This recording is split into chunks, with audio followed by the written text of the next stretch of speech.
Willkommen bei ID VisitControl. Wie kann ich einen Gruppenbesuch im Modul Intranet mit dem Zusatzmodul Excel-Import vorregistrieren? Füllen Sie zunächst alle erforderlichen Felder in der Excel-Tabelle aus. Rot gekennzeichnete Felder sind Pflichtfelder. Ein Link zum Download der Excel-Datei finden Sie in der Videobeschreibung.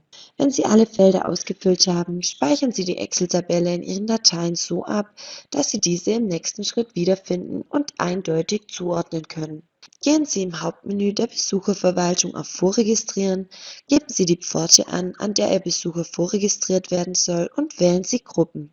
Wenn Sie das Zusatzmodul Excel-Import in Ihrer Besucherverwaltung installiert haben, haben Sie oben rechts den Button Import zur Auswahl. Wählen Sie diesen.